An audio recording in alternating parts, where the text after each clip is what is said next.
afternoon, everybody. I hope you're all doing super well. I'm Dr. Connor Sutton. I'm Assistant Professor of International Relations and National Security, and it is my distinct pleasure to introduce Master Detective Collin McNabb. Collin is a 16-year veteran of the Indianapolis Metropolitan Police Department. Collin has been involved in numerous gang, narcotic, and firearm investigations and undercover operations. 2016, he was assigned to the Indiana Intelligence Fusion Center as a liaison. The IIFC is the primary criminal threat and counterterrorism collection and prevention responsibility for the state of Indiana. In late 2016, Master Detective McNabb was appointed Deputy Director of Intelligence and Analysis, a role that he currently serves in. In this role, he also supervises all sworn and non-sworn liaisons assigned to the IIFC. Collin started his career in law enforcement with U.S. Border Patrol after 9/11, and rumor has it he has a lot of dirt on Director Duncan. He can share all of that with us. Depends. That's what he's going to be doing. It's already worked in here. So yeah. Please join me in welcoming Collin McNabb. Thank you, guys. Well, I appreciate you guys having us here, and like to say, tell you a little bit about the Fusion Center, kind of what we do, how we play into our world, your world, the security and safety of Indiana. Hopefully, kind of go over a lot of different ideas here. Kind of where we fit in, career opportunities within Homeland Security, intelligence, stuff like that. What we do, we're really kind of a group of quiet professionals. You probably have not heard a lot about our organization. It's a state task force, and that's okay. We've got a group of people that work kind of behind the scenes to just handle things, work on stuff, and support law enforcement and within our state. You already burned over this, so I don't have to tell you much about myself. Like I say, I'm assigned from the Indianapolis Metropolitan Police Department. I've been with them about 17 years now, and I've been down with the Fusion Center for about 7 years. And it's been my favorite assignment that I've worked out of everything. I had to work in gangs and narcotics and undercover and just the whole thing. I've spent most of my career in the kind of the covert side of things and the intelligence side. And it's just really something that it excites me. It's something that interests me quite a bit. So some of the things I'd like to go over in the next 50 minutes or so. What is intelligence? We hear that word thrown around a lot, especially in TVs and movies. And hey, I got some intel for you and stuff. Oh, you do? Okay. What makes that? How do we get to the point where it's intelligence? What and why are there fusion centers? Why do these things exist, and how are they connected to each other? There's some background to that we'll kind of go into on how did we get to where we are now. I hate a bunch of acronyms, but the slide was getting small. SLTT stands for state, local, territorial, and tribal. That's everybody that's sub-federal within the law enforcement spectrum. That's everybody that like I say, under that federal level. And how does that contribute to another acronym, the ISC, that information sharing environment? How are we sharing information about criminal activity, criminal threats, suspicious activity, amongst ourselves to the people that can action those things, action those threats? Some things that we deal with in the Fusion Center that we'll get into is one process is called deconfliction, and then we'll get into our facial recognition process. Hear a lot about that in the media, facial recognition, they're doing this. Different states have different rules, different regulations, and I'll tell you how Indiana does that and how we're probably pretty conservative on that with what roles we can do the facial recognition in, what are the roles and what are the parameters that we even allow it to be used. And lastly, I'd like to try to include some into the presentation about some of the career opportunities in intelligence, in Homeland Security. Try to get into that. I've worked in federal, state, and local law enforcement, so I've kind of seen a little bit of all different levels. Hopefully have some time at the end for any questions that maybe that you guys may have. Also, I'll kind of hang back for a little while afterwards. I'll get my contact information in there, for people that are kind of interested in progressing in their career field. So the question, we kind of touched on the learning objectives. Why are there fusion centers? They didn't always exist. It wasn't always something that we had. I can give you a real short answer. It was because of this. This, especially for some of us that have been in the job for a while, in the career, this was a life-changing event. This was, our generation's, to sound cliche, our Pearl Harbor. This was really an attack, and it affected our nation in ways that we haven't had anything like that. And hopefully, if we're successful and we have good days, we don't have anything like that again. There were failures that caused this in our country because of siloing of information. You had different federal agencies that had pieces of a puzzle, and we'll kind of get into this when we talk about intelligence information and then refined information as intelligence. But you have these pieces to a puzzle, and everybody had pieces to this, but nobody was sharing. You know, you had some, and you had some, and you had some, but we weren't talking. We weren't connecting that. You know, and your three-letter agencies, you know, especially within the intelligence community, DIA, CIA, NSA, da da da da da. We kind of look in hindsight, which is a lot clearer, and we really knew a lot of this stuff, but we just didn't put that together. So coming out of this, kind of with the thought process of fusion centers. There was a 9/11 Commission report that was done 2-3 years after this event. It was actually headed by one of our representatives here in Indiana, Lee Hamilton. And one of the things that came out of there was fusion centers, putting disparate agencies, putting people from all different walks in the law enforcement genre in the same room, in the same facilities, being able to communicate across. If you pictured us in this room as a fusion center, and each one of us was from a different agency, we're bringing our networks, our databases, our resources with us, and that way we can collaborate when instead of having to send an email or pick up a phone to try to reach somebody in another agency to say, hey, what do you have about this individual? What do you have about this threat? Or vice versa, I have information and I want to share it. Putting us all in the same place, it's very flat, it's very linear to be able to communicate that stuff versus having to kind of work from the outside. Just a short, I'm not going to read them, the vision and mission statements for our fusion center, but we are a 24-hour-a-day, 7-day-a-week intelligence center for the state of Indiana. You know, we're here to support all of us, you know, our families. You know, we live in Indiana, and we you know, the security of our state is extremely important. You know, and kind of toward the end, you know, talking about the fair information practices and what we can collect on and what we can't collect on. You know, I'll get into this a little bit later in the presentation. You know, we're not Nazi Germany, we're not Stalinistic Russia. We don't want to live in that environment. We're the United States of America. There has to be limits on law enforcement. There has to be limits on intelligence collection, on all of us. And I think that's reasonable. And I think everybody in the room would agree to that's a reasonable standard to have. You know, talking about the intelligence process, you know, threat mitigation, you know, excuse me, you know, there's part of the investigation that after something happens, you know, and a lot of times, unfortunately, in law enforcement, that's it. That's the response. You know, we look at the things after. Okay, let's investigate it and the whodunit. What about the mitigation side of things? This is a proactive mindset that not everybody in the law enforcement world necessarily has that proactive kind of intelligence, the intelligence-led policing. You know, that mindset. If you think of it very much like, and I don't know who I steal this quote from, and I wish I could attribute it to somebody because it was not me, but you know, traditional law enforcement, traditional policing is like standing at the side of a river, and there's people floating in the river, and they're helping the people out of the river. Intelligence is kind of a different kind of a yin and yang to that. We're going, well, who the heck is throwing people in the river upstream? And you figuring that out. That's that mindset. How do we mitigate things? And so we look at things from a different mindset with that. One of the things that makes us, like I say, I'm privileged to be a part of the Fusion Center. The people that we work with, the things that make us effective is being able to fuse that broad disparate data from all kinds of different sources, all kinds of different agencies, all kinds of commercial information, open source information, you know, all across the internet, just to come up with a comprehensive picture of who our suspect is, what is our threat picture, what are we facing, you know.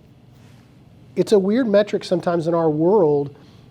If you worked at a factory and you're cranking out widgets and you know that you built 15 widgets this day, okay, I had a successful day, I made 15 widgets. In the intelligence world, a successful day for us is nothing happened. It's a weird metric sometimes to measure, you know, your success by. With the Fusion Center activity, and I kind of already touched on this, it's sub-federal.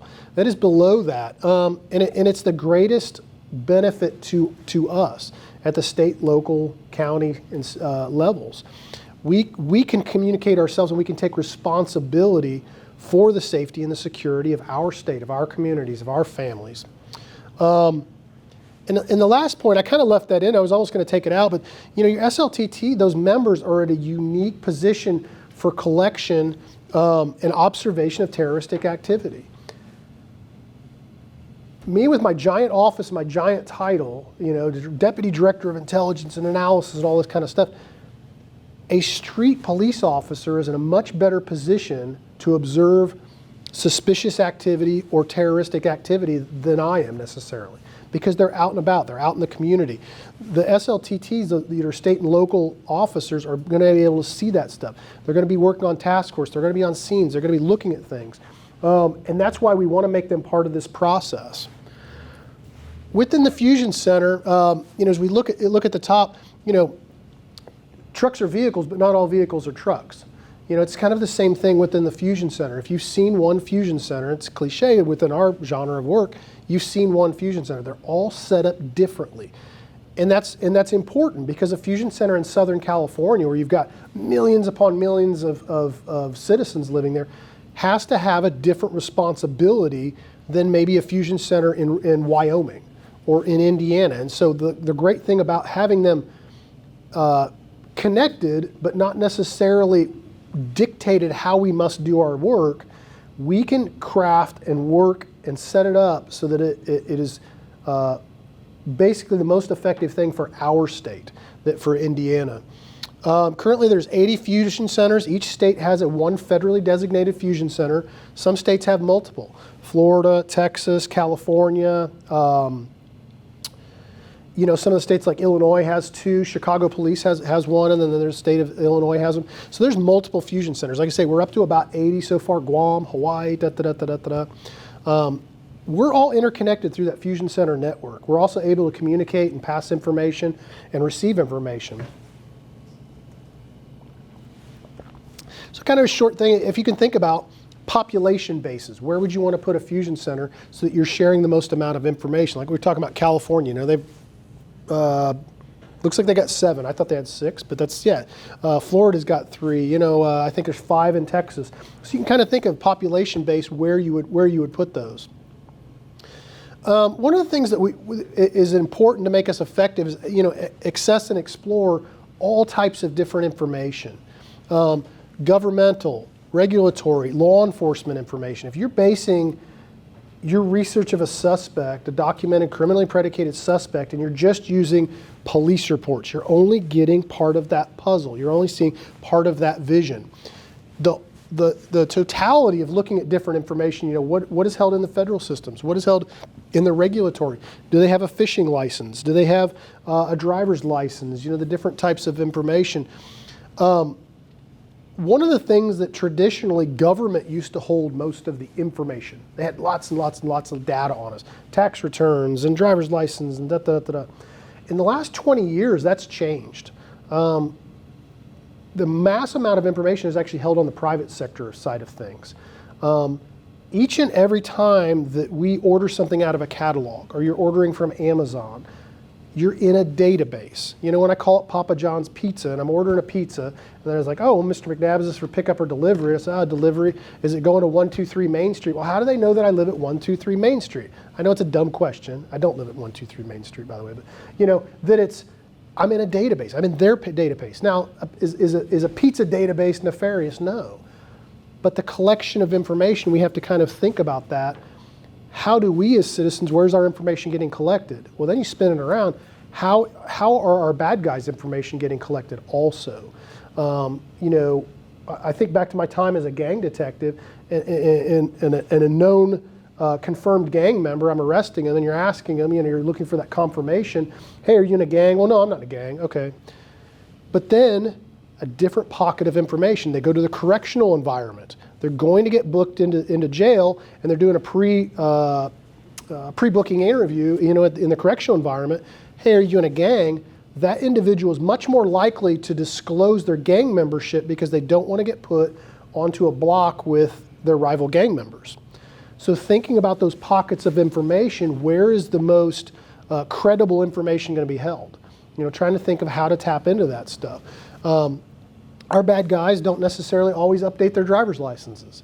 So the address that they may have on their driver's license or their registration might not be the most accurate information. We've joined with our task force. We have some different members at the state level. Think about Department of Workforce Development, unemployment information, employment information, tapping into that. You've got your bad guy. That there's money involved. People are much more likely to give proper information, but also from a threat picture, so-and-so bad guy posts online, I'm going to go to my work and kill my boss and everybody else this morning. What do we do? Being able to have that information, where does Mr. Bad Guy work? Okay, cool, we can get in front of that. We can mitigate that threat. And so working with workforce development and having that information for a bona fide law enforcement reason is a benefit to us. Kind of already jumped over, integrating that information. And I think the third point down, making independent judgments. That's where our analysts come into this. They're a bunch of rock stars. I can't brag on them enough. That's why I love doing presentations. I love speaking about it. They just sit there, and it takes that human mind of actually looking at the information, because if you've got data and you've got information, to turn it into intelligence takes a human process. One of the things we do when we have new analysts or new watch officers, we bring them in, we have them run like what is a commercial report, a clear report. When you run that, it's about 80 pages long. And the thing is, if you take that and don't make an independent judgment about the information in there, there's incorrect information that's been collected. You can pull my clear report and it'll show that I lived in Arkansas and I don't know, Wyoming and some other state. None of those states I've lived in. I can tell you which states I did live in. So you kind of use that with a grain of salt, is looking at that information and making those independent judgments about it. And that's where the analysts that work for us are so good at looking at that broad disparate data and kind of bringing it together. Providing warning. Like I said, we were talking about the mitigation, getting in front of threats to our state. So talking about the Fusion Center, I'll kind of get a little bit more specific about us here, since we kind of went real broad on the Intelligence and Fusion Center. So we started up in 2006. We've kind of stepped from 2001 9/11 to the 2003 9/11 Commission to 2006. So we started up. We became 24/7 in 2007. So we've got bad things happen all the time. So if it's Christmas Eve and a law enforcement officer or a citizen calls in through the see something, say something lines, I'm sure everybody's heard of that. That's us. We're multifaceted, but we're answering that stuff. 24 hours a day, 7 days a week, somebody is there on the other side of that line to pick up that phone, and we are ready to do something. We are ready. We're always maintaining that vigilance. We already talked about kind of being comprehensive, but we're multi-agency. So we've got 13 different agencies in-house that are all part of this. So we operate, and here's more acronyms, but we operate at the FOUO, that stands for Official Use Only. That's kind of the lower level of the confidential information. We work at the LES, which is the Law Enforcement Sensitive, so that's going to be your next level kind of up. That's the majority of our bread and butter. Now, the next part, everybody assigned to the Fusion Center has at least a federal secret level clearance, at minimum. Some have TS, but most everybody has a federal. So we can work at secret, we can work at classified top secret level. We just don't very often. It's really hard for us to kind of share that information on a much wider scope. So like I say, if we can keep it at that LES, we can get it out to the local law enforcement in Fort Wayne, in Evansville, in whatever jurisdiction, whatever area of responsibility, and that makes it the most disseminatable. The information sharing system. So, one of the things also is, we're funded by federal grant money and some state grant money. So the agencies that use us, there's not a bill that comes at the end of the month or at the end of the year. The individual officer, and we're available to all of them in Indiana, all 600-700 agencies. This is no cost analytical service for them. From small investigations, one single case, all the way up to You think about the Delphi investigation. We had an analyst on site for 6 weeks. We rotated them out. It wasn't the same analyst, but for 6 weeks, we assigned an analyst from our center to be there to support that major organization. Major parole sweeps with United States Marshals, with missing children's clearinghouse kind of things, big child recovery operations. We'll support that in any way that we can. If it's 1 hour, we've got ongoing investigations we've been involved in for obviously years when we talk about the Delphi thing. One of the last points, and you watch a lot of the television shows, the 24 and the Jack Bauers and the different things.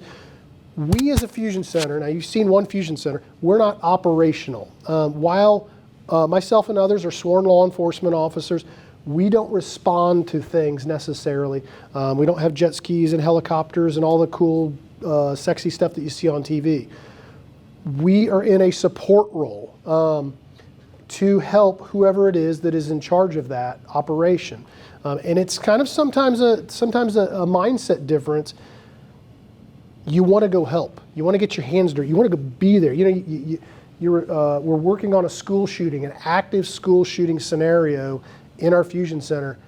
My first thought process, I want to get in a car. I want to go there. I want to stop this carnage. I want to be a part of this. And you have to kind of reset yourself. How do I support it from my position that I am in, my feet on the ground right now? Jay Baker feels the same way.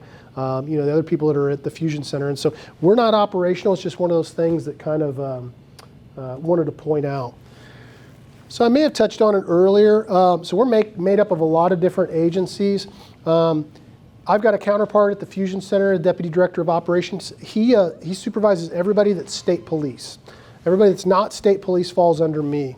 Some of the agencies, like we talked about, we're managed by the Indiana State Police. They're the largest agency within our task force. Indianapolis Metropolitan Police Department, my full-time job. I've been at the Fusion Center for 7 years. That's where I report. I don't even have a desk at an IMPD facility. This is what I do. I'm a liaison from IMPD to this task force, and that's what I do.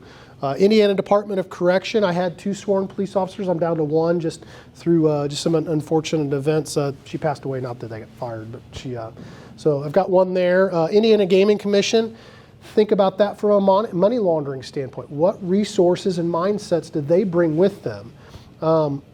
I worked gang investigations, but I'm not a financial person. I don't think that way. I can think from an intelligence mindset. I can think about link analysis, but I'm not. If you look at complex financial crimes, I'm not going to be that guy. But there you got, the sum of the parts. Indiana Department of Natural Resources, Law Enforcement, Conservation, Detective Sergeant Jay Baker. He's DNR's contribution. Comes to the Fusion Center with us, brings a whole load of resources and networks there. Like we were talking about, just boiling down to as simple as I can in 5 seconds. Bad guys buy fishing licenses too. Having access to their resources, networks, databases. Confidential informants, their networks and different things. Department of Child Services and Department of Workforce Development, not traditionally law enforcement sensitive agencies that you would think about, like, why are they part of this task force? The pockets of information in here, if Department of Child Services, think about the information that they would have. In Marion County, we had access to a database called Justice. It was the juvenile justice database if a juvenile had been arrested or something.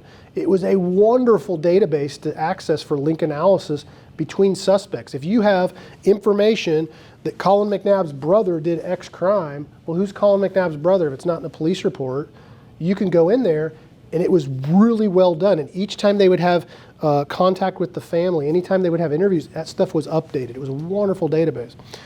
Those are each run individually by the counties, and so we're kind of looking at like, okay, let's look at the 30,000-foot view. How do we get access to all that information? So Department of Child Services, we kind of went to them and said, hey, we would like to have access, which we have the right through as being a state law enforcement agency.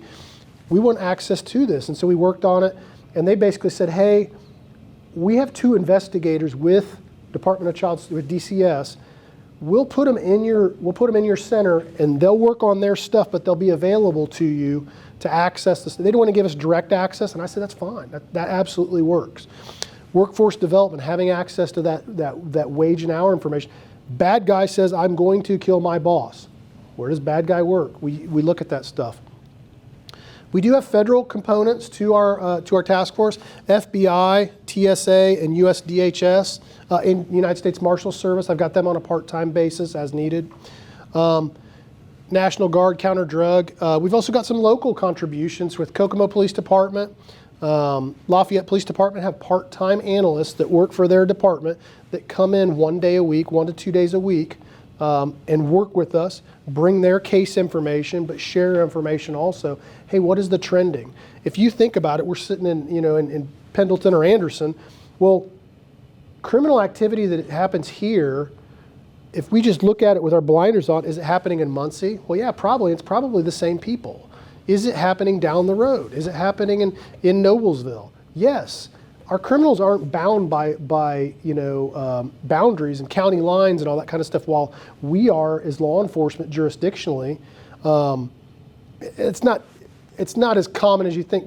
Law enforcement, we have statewide powers, most agencies and stuff like that. But you think about it, if I have a responsibility for just Marion County or just Hamilton County, we're thinking locally, not globally. And so sharing that information of what's going on in Lafayette and stuff. Sir? So I noticed we don't have the northern part of the state or the southern part of the state represented by city police departments. We have Fort Wayne, our second largest city, Evansville, you got the southern Indiana. Is that just kind of an ongoing as they join, or is there a reason because of their other end of the state we don't want them to be part of it? Kind of a little, no. We do want them to be a part of it. Kind of what you said, distance. If you had an analyst that was coming in from Fort Wayne every day, they're going to have a 2-hour, hour and a half drive. I would be more than willing, and I have a seat for them if I can find it. What we've done is we've kind of worked around that. Any local agency, any county law enforcement agency that wants to be a part of the task force, I'm absolutely open to. I would love to. We had somebody previous to this individual, an officer from up in the Lafayette area, and we worked it out with their command that he would work 4 10-hour days instead of the 8-hour shift, and he would get an hour drive time. I said, I don't, if he's in the seat 6 hours a day, I'm okay with that. I don't care. Having that connection. So we've supplemented that with some of the Indiana State Police analysts, and what we've done is we've kind of put them out in the areas. We have them in Lowell, Fort Wayne, Bloomington, and a couple of the regional dispatch centers. So we've kind of, it's kind of reverse outreach. Instead of having them come to us, we went to them. And we're still building out on that. We're getting ready to hire 22 analysts in the next year or so on the state police side of things. So we're actually going to have further outreach out into the state to kind of connect with some of the areas that we haven't gotten that full connection with yet. So yeah, it's something that we've definitely, and Jay Baker, Detective Sergeant Baker runs like an ILO program, private sector outreach. So when we can get intelligence liaison officers in different departments, we can communicate directly with them. We've got those two-way flows of communication too. Does that help answer your question? It did. Yes, sir. Closer to, there's an office in Lansing, right? There's a fusion center, yeah. Lansing or Cincinnati. If they're Sure. closer to either of those, would they end up getting pulled into the gravity of those fusion centers? Those would, they're still kind of defined by the state, If you had, I don't know, you had an analyst or an officer in, let's say, Lawrenceburg or something right there on that Cincinnati line, they're still employed by Indiana, by their agency. It doesn't necessarily mean that they couldn't go be a part of that. Traditionally, it would kind of be within that. We also, in the greater Fusion Center network, we have monthly regional meetings, and we're part of a district that's about 8 to 10 states. We communicate no less than monthly at the director level and also at the liaison level and stuff like that. So we're flowing information. I know what's going on in Michigan. I know what's going on in Ohio. And I could pick up the phone right now. I could walk out in the hallway and I could call one of their directors, their deputy directors. We support each other in any way we can. But yeah, trying to get that outreach as far out as we can. But a lot of it's just travel time. Once you get outside of a certain scope, we're based in Indianapolis. That's where the Fusion Center is. once you get further out, it's drive time. So, yeah. And then the last point is kind of like the private sector outreach. We communicate with all different industries, all different critical infrastructures and stuff like that, because we want that connection. We want those relationships built ahead of time before we get something. Oh, we get this suspicious activity report. Who do we call? Well, let's build that stuff ahead of time. That way we're not, like I say, behind it. So our main focuses within our Fusion Center, our priorities are terrorism, violent crime, and organized crime. Those are the things that at our level we're really trying to focus on to prevent harm to the state of Indiana. So we're not only federal but state law also for what we're regulated by. The Code of Federal Regulations 28 CFR Part 23. That's the federal regulation over intelligence collection, dissemination. That's a really, really good policy. Not to bore you, but just to review it, to kind of go, okay, these are the rules that what is being collected and how they can. And then Indiana has basically a criminal intelligence law that mirrors that, and those are good policies on how long we can retain information, what we can retain. I'll get into it later in the presentation. We can't collect everything. We can't even look at everything. There are certain things it's almost like a speakeasy. There has to be a threshold before we can even turn on the lights and do something about that. And that's a good thing.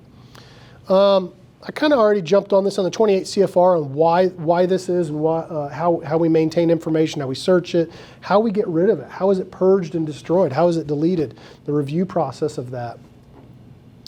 So we're set up as a watch center. I stole this picture from somewhere else. This isn't actually this, but it's very, very similar. Our watch center is just really awkward to kind of get a really good picture of, but it would be very, very mirrored to this, where it's like multiple computer screens, multiple analysts working through there. One of the things that we do to help our consumers throughout the state is do threat assessments for major events. We do joint threat assessments with the FBI, with DHS for, if you think about the Indy 500, you've got 300,000 spectators coming into that. That's something important that we need to do an assessment on. Different events through universities, through sporting seasons, stuff like that. Our RFIs that we're talking about, that's request for information that comes from our law enforcement officers. There has to be reasonable suspicion. There has to be, I use the words interchangeably when we say criminal predication or reasonable suspicion. It doesn't have to be probable cause. It doesn't have to be enough that we can go to court on this, but it has to be a reasonable suspicion before we can even hit the button to open up the door, turn on the lights.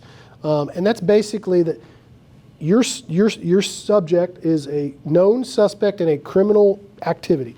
They're suspected in narcotics dealing. They're suspected in stealing the bicycle. They're suspected in whatever it is. If Collin McNabb is acting weird, that's not enough for us to do it. It has to be some type of defined criminal activity before our analysts will be able to do that. We talk about the political, religious, social views, stuff like that. We've had those sometimes where we get requests from an individual and we can't move forward on it. We have to explain why. That even people with crazy ideologies, they still have rights. And if they're not breaking the law, if they're not in violation of something, that doesn't mean that we can collect that information, that we can look into it, and we can disseminate it. So there's rules on both sides. I kind of burnt through that. We send out information and collect. When we're sending out to our consumers, that are requesting for it, it's lead information only. Like we were talking about that report earlier, when you get that, it doesn't mean that it's 100% accurate. It's commercial data. It's information that's collected and put together. So we say that it's lead information only for our law enforcement officers to go back through, and you have to verify the information that we're providing you. We do deconfliction and basically on different types of law enforcement cases for a couple of different reasons, and I'll just burn through this. But it's if I have a suspect, I run a deconfliction on that individual through a very closed access database, federally controlled database, and it says, is there a conflict, is there not a conflict? Has somebody else looked up information on this person? And if so, it was very, very important in narcotics investigations when you're undercover and stuff like that to kind of have an idea of, is someone else already looking at this individual, this target, this location, stuff like that. It also helps, it prevents the redundancy in investigations. If you've got somebody else already investigating something, a location, a money laundering, if you can connect different investigators together, they can kind of put the puzzle together a little bit easier. We do deconflictions on events, targets, and then there's investigative information. We kind of talked about facial recognition. We do facial recognition. We have access to it in the Fusion Center. And we'll kind of get into a little bit about that real quick. It's not CSI. It's not Minority Report. It's not as crazy as you see on TV where they're like, all the pictures are flying by. There's two parts to it. It's the analyst and there's the computer database. If sometimes we get these just really garbage photos, you know, and if you've ever seen the Crime Stoppers photos, sometimes the people that have robbed the gas station, the camera's up in the corner and the person's ducking down. There's a shadow on half of their face. Garbage in, garbage out on the facial recognition stuff. If it's a junky image, there's sometimes not a lot that we can do with that. Sometimes we get just almost driver's license quality stuff, you know. Somebody's got a Ring door camera and they're, you know, somebody's looking through their window and it's right. Bingo, we can do things with that. But like I said, there's the human side of things. They have to compare that information. We task our requesters with independently verifying that the information we send back from a computer system, is this your person? This is your job to verify this. Just because we're sending back a probability confirmation does not mean that that's correct. That is on them to follow through. We don't want to sit here and trust computers in the criminal justice system to come through on that. We also are part with the Terrorist Screening Center. If you ever hear about the no-fly lists and the different types of things, a lot of times people pop up on that where they're again criminally predicated individuals. They're not just like, I don't like this guy's shirt. I don't like his ideology. They believe in this religion. They're on the no-fly list. They're on the terrorist watch list. These are known criminally predicated individuals. So if an officer runs them, they fill out an information and it goes out to the East Coast. And a lot of times people aren't quite sure on how that works. Is it a black hole? That information cycles back to us and we add value to that. Hey, does this person have a handgun permit in Indiana? Have they moved here? Have they bought property?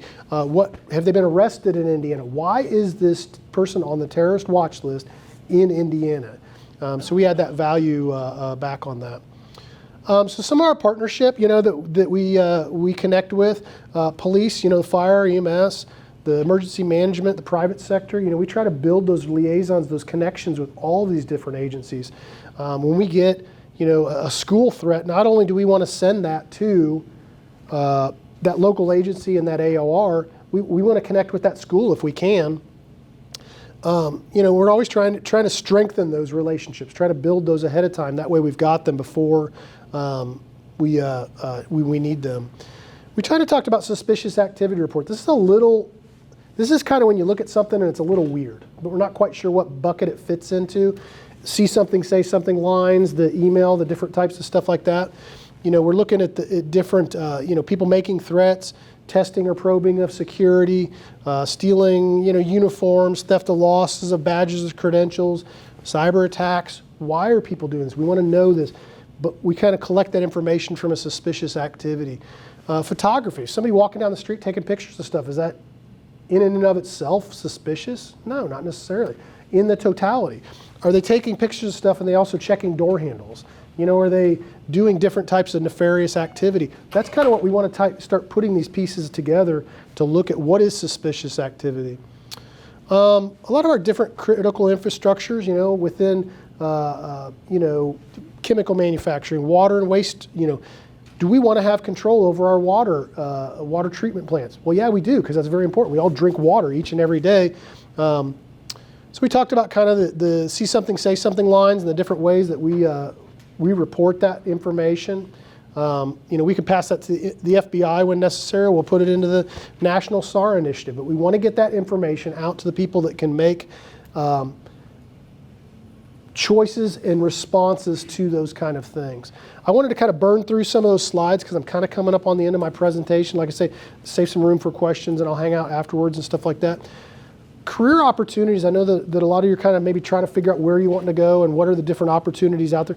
There's a ton of stuff, especially within Homeland Security and in intelligence.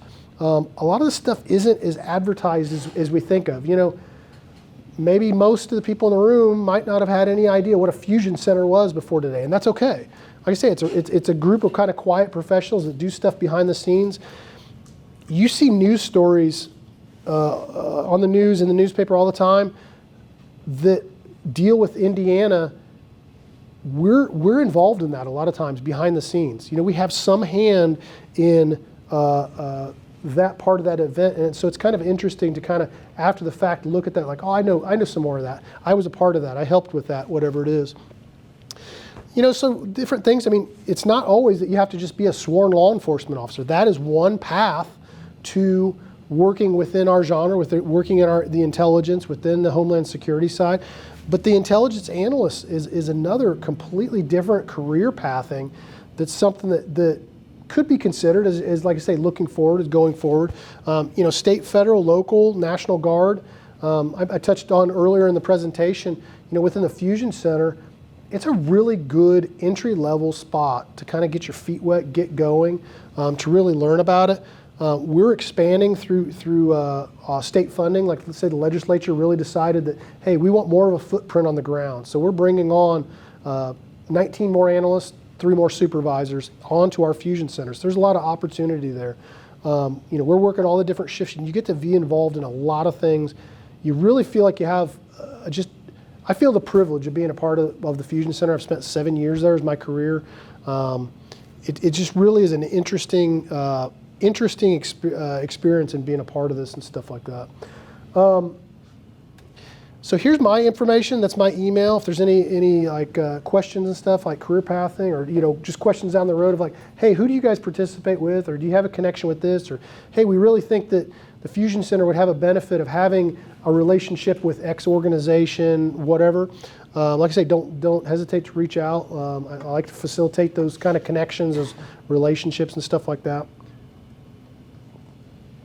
Were there any questions that I burnt through and stuff like that? Sir?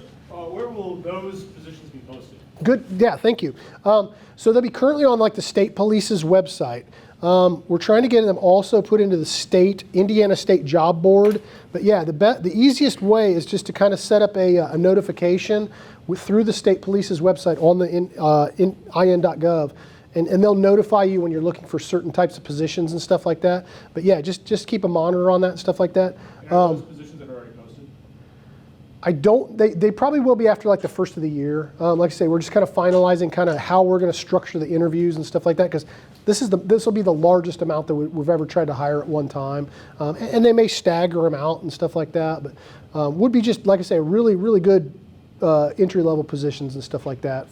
And sky's the limit on the things that we want to be involved in on just different levels. So, yes, sir. For those positions, at the entry level, Mm-hmm. what kind of backgrounds are you looking for applicants? So we either bachelor's degree or 10 years law enforcement or military, preferably within the genre of intelligence. But like I say, 10 years of law enforcement or military. That way, we've kind of got somebody that's kind of already got that mindset that can kind of fit in and hit the ground running. So those are our minimum qualifications and stuff like that. A lot of our people have gone on, either have masters, have gone on to have masters. And so it's a wide group of individuals within our center. So yeah. What else can I answer? Awesome. Well, thank you very much for your time. Thanks for having us and letting us tell us a little bit about you, or a little bit about us. So yeah. Thank you so much for joining us, please.